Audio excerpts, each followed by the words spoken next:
So the first thing I ask from the audience is that if you like a line or a phrase, you snap like this. And if you really like it, say, This is dedicated to Roseanne. 1. I have tried to write many poems about cancer, but they have all ended in tragedy at the bottom of a recycling bin. 2. I like to sympathize with the enemy. Example A.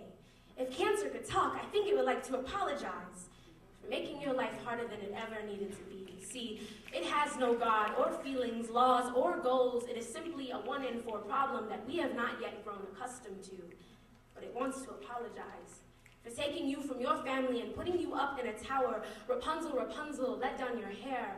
It used to be so long and golden. Now it has been shorn brown. 3. My grandmother has cancer. Announced politely over a cup of sweet tea as if it was simply a piece of southern gossip. She laughed and she said she hoped hospital would let her bring 25 cats.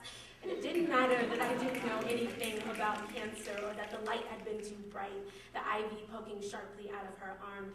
Just looking into her eyes told me to throw away the pizza boxes and take her seriously. See, cancer was her own personal karma. Brought her tears and pain, left her bones sunken in, tissue paper thin, left her on stilts wobbling, but she never showed it. Always greeted me with open arms, smile never slipping, never complained about her breast or headache, and I couldn't understand how someone who knew that death was only a knock away could be so calm, asking me to teach her how to work the internet and what was twerking. How I underestimated her. Told her I couldn't write a poem about this, that cancer and poetry don't mix, brought too many people down, but before I could turn away, she grabbed my hand with the strength of a king, and just like that, she told me to wait. For the first time, I truly saw her. Not the frail, bald-headed woman with the pink gown and see-through skin, but the fighter with a smile that made angels envious. Wait, she told me, just sit and write about it. Write about how cancer gets you all worked up, makes you want to conjure it into a being and crucify it. Talk about your sadness, how you can't cope with my slow wilting right before your eyes, but grandmother, how do you tell a person you love them enough to make peace with them leaving? She told me you don't.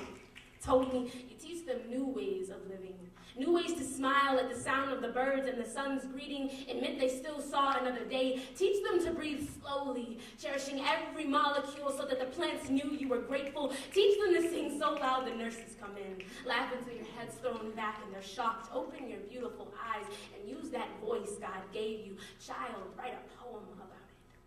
It's the best cure there is. Pick my Humpty Dumpty pieces up and put me back together again. Make me a standing statue in these last days, but do not dwell on my passing, because I will not be here to witness it. It is up to you to make a story out of this life, this essence, but do not cry, child, for you say, Rapunzel, Rapunzel, your hair has been shorn, but it hasn't. It has grown back stronger and longer, so that you may climb it quicker and faster with hope and belief. Child, you ask me how you tell a person you love them enough? I say you say it every day.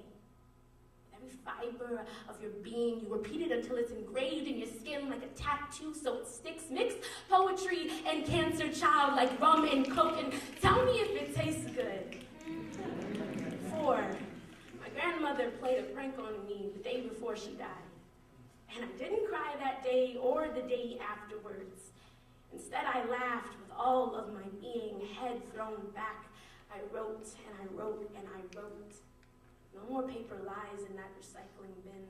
Instead, there is only hope and strength because, you see, cancer and poetry do mix.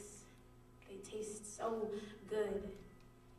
And that is the best cure there is.